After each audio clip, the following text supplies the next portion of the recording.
this is the Migration Story podcast. We welcome you to this exciting episode that has senior film journalist Subha J Rao in conversation with filmmaker Prateek Prajosh about his new Kannada film Chilli Chicken that is winning praise for its sensitive portrayal of migrant workers in Bengaluru.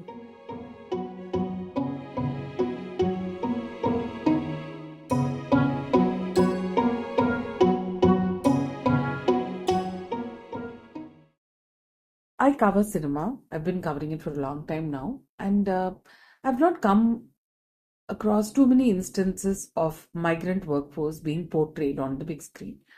Uh, Growing up in South India, the first time I think I heard the story of someone who was not from here but yet was from here is the story of Kabuliwala, which my mother narrated to me.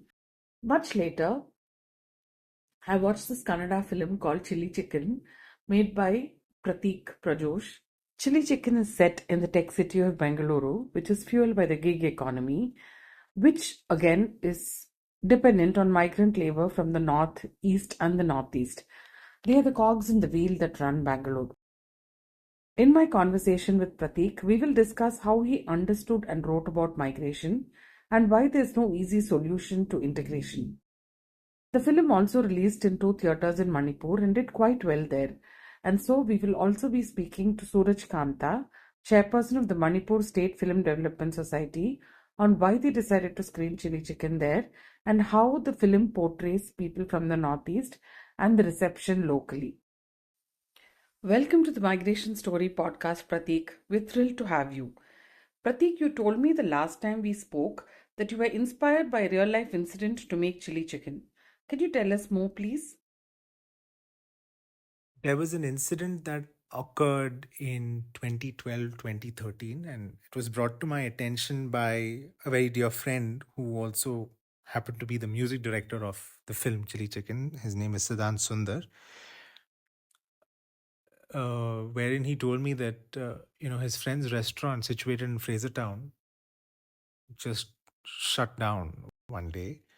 And what happened was the owner's most trusted employee didn't wake up one morning and was found dead. And the owner was very surprised and wanted to obviously follow due diligence and protocol to get to the bottom of it, but was met with a lot of resistance from his other employees who also happened to be from the Northeast.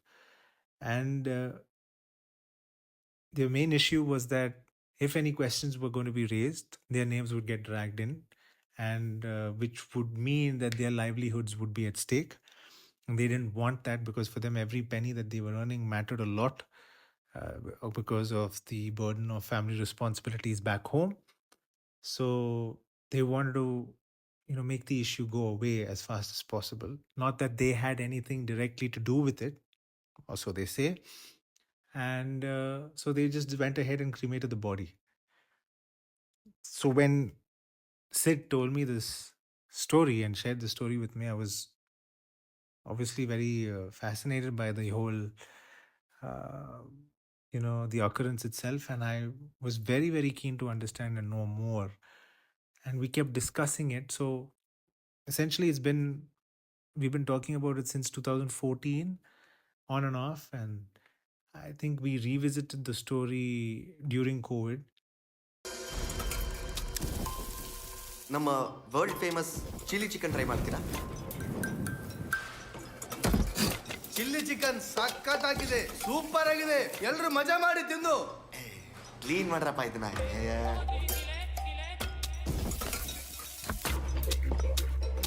ꯑꯩꯁꯨ ꯊꯥ ꯈꯔꯅꯤ ꯃꯇꯨꯡꯗꯗꯤ ꯌꯨꯝ ꯊꯣꯛꯂꯛꯀꯦ ꯈꯜꯂꯤ. ನಿನ್ನ ಹೋಟ್ಲಲ್ಲಿ chicken ಕೊಟ್ಟು ಅದನ್ನ ಪನ್ನೀರ್ ಅಂತ ಕನ್ವಿನ್ಸ್ ಮಾಡಿರೋ ಹಿಸ್ಟ್ರಿ ಇದೆ. Google reviews. While writing a film about people from elsewhere migrating to a new place, it is easy to slip in despondency and a sense of gloom. But Ajoy, Kaba, Jimpa, and Jason managed to create a slice of their home in Bengaluru too, and even managed to smile amid their situation. What was your vision of showing migrant life like?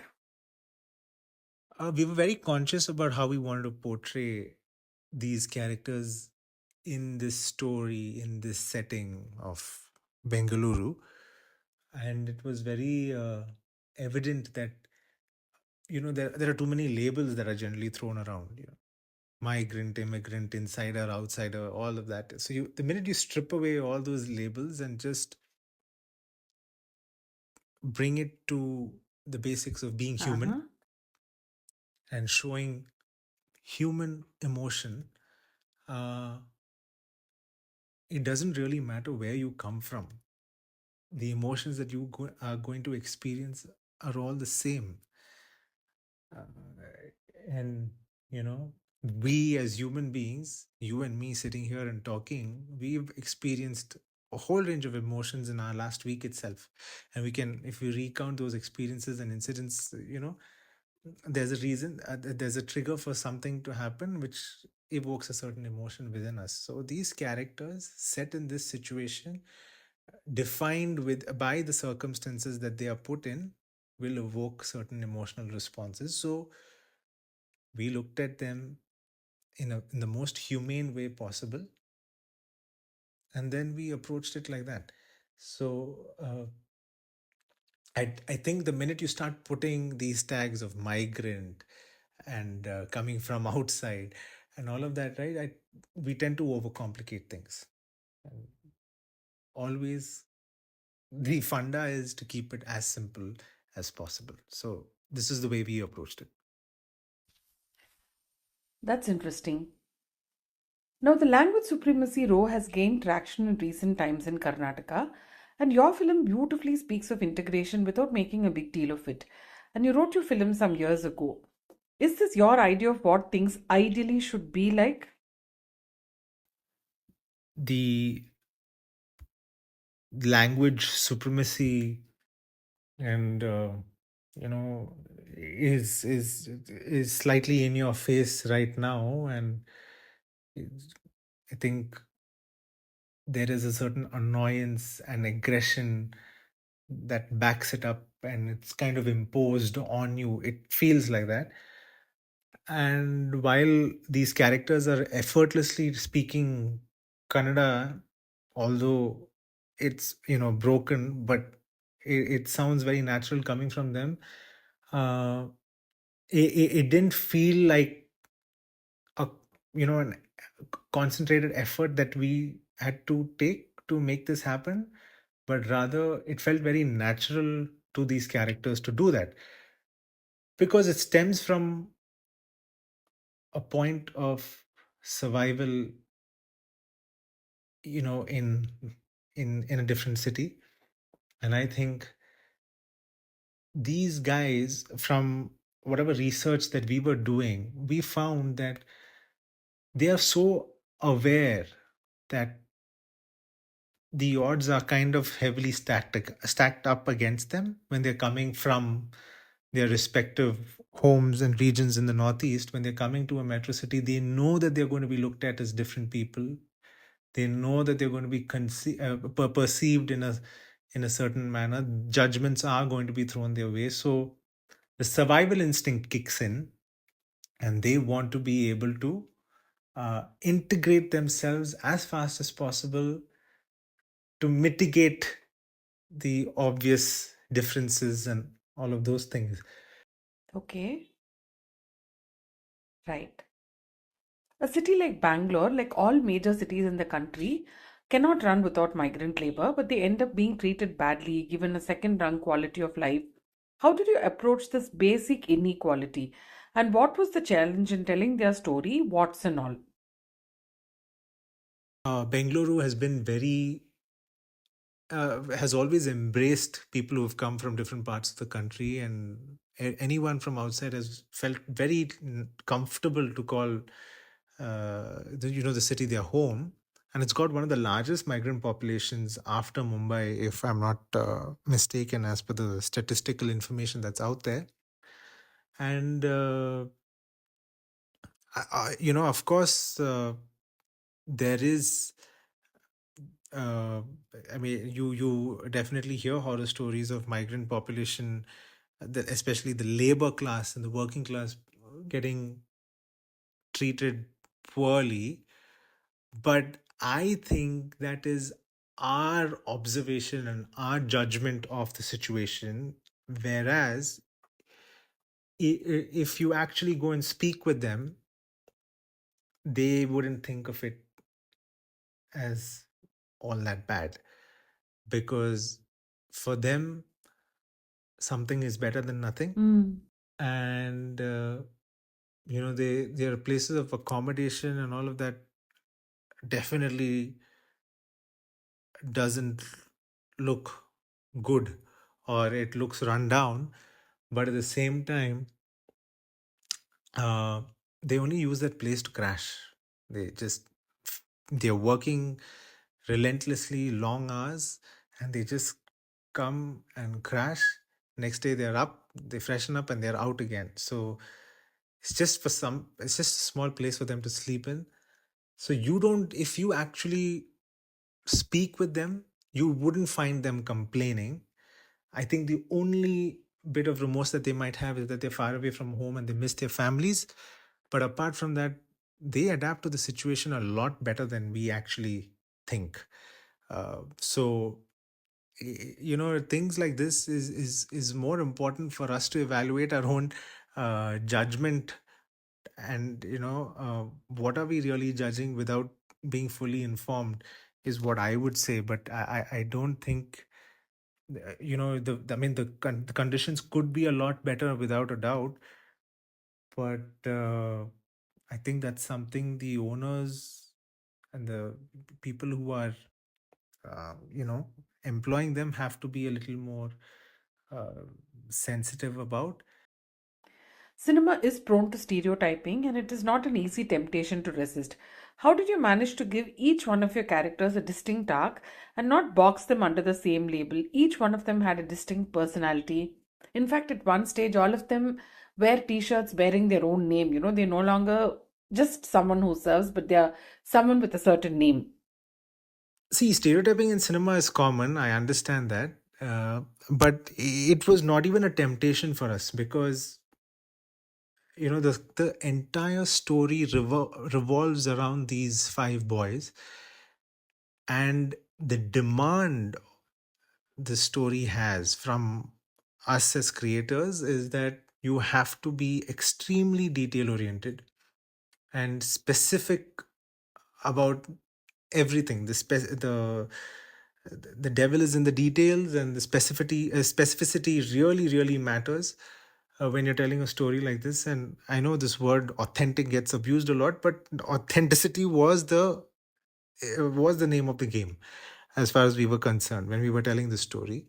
So we didn't have too much of an issue falling into the trap of stereotyping at all. uh, but that being said, the amount of research that we had done for this film was exhaustive.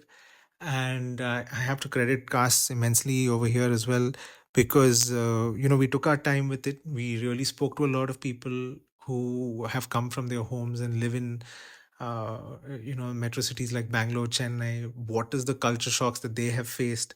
Because we're writing about people that we don't necessarily interact with a lot. And we were very very very very conscious of it, and extra careful in getting it right. And so even in the script, we had written these characters. They came from certain states in the Northeast, but we weren't necessarily married to it until we finished casting, because I was very clear that to take it a step further, whoever we cast, like for example, Jimpa's character, uh, in the script, it was not that he came from Tibet, but when we cast Jimpa, because we really liked what he was able to do, I got to know where he was from, and he said that he originates from Tibet. So I said, let's make the character in the film also originate from Tibet. So it felt very natural and easy for him. And like that, we did that with every other character. So the characters who are Manipuri in the film, they are Manipuri in real life, and Assamese as Assamese. And like that, we remained very very true to it. And so that's something that I mean that we're very proud of also, to be able to achieve. And the amount and that what inadvertently what helped us in this regard was that the amount of information that we were able to get from them uh, was immense, and it contributed in small little details. Like, for example, Jason's character is Manipuri, and in the first song sequence, while they are trying to get some bottles of alcohol and stuff like that, you can see him carrying a tote bag, and on the tote bag there is there's a very popular Manipuri band which is embossed on that tote bag, and anybody from Manipur watching it would know that this is that particular very popular band. So this kind of information, and this is just a minor example, was able I mean he was able to give us, because these characters were an extension of them as people. It's not like I had a Manipuri playing Assamese, or play an Assamese playing a guy from Meghalaya.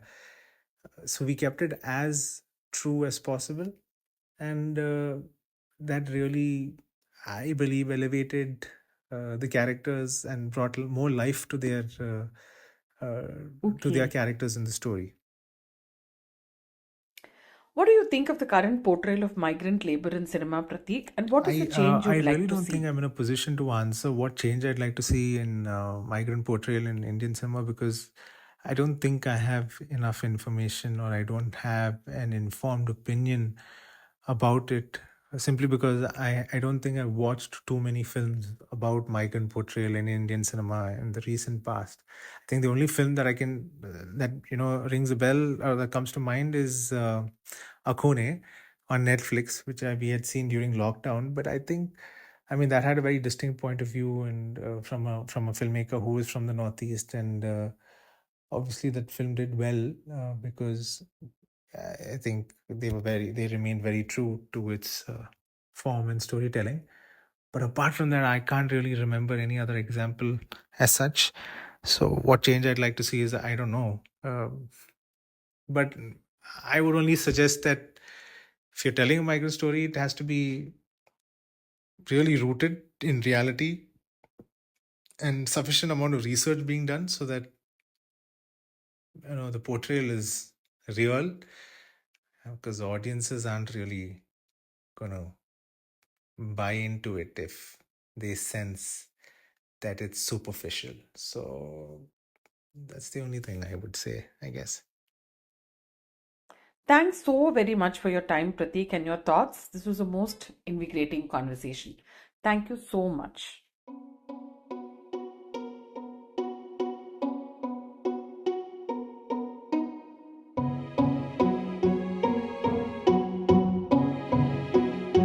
Now let's hear from Suraj Kanta, chairperson of the Manipur State Film Development Society, on why they decided to screen Chilli Chicken there and what he felt about how the film approached the issue of migrant labor in a place like Bengaluru and how the audiences reacted to the film there.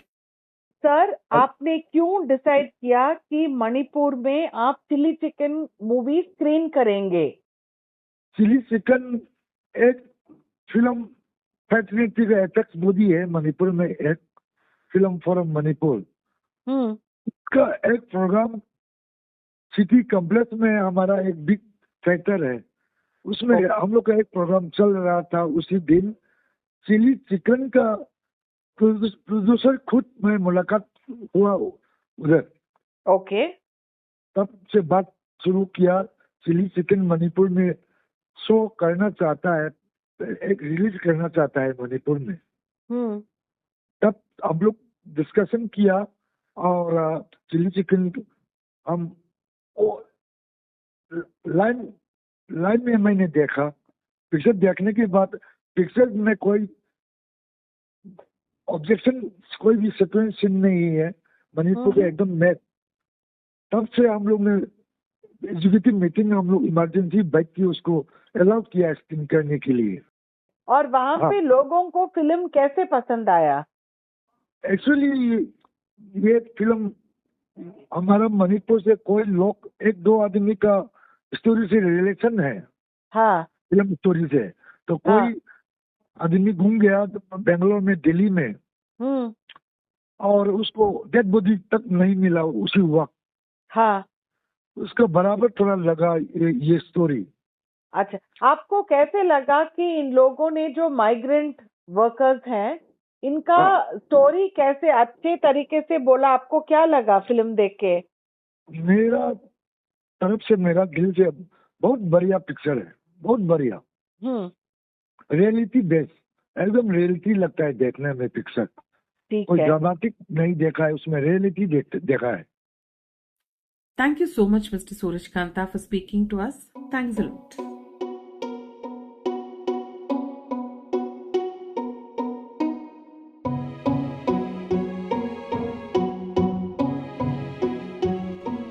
What an interesting episode.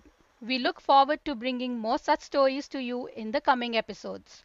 Stay tuned to the Migration Story podcast.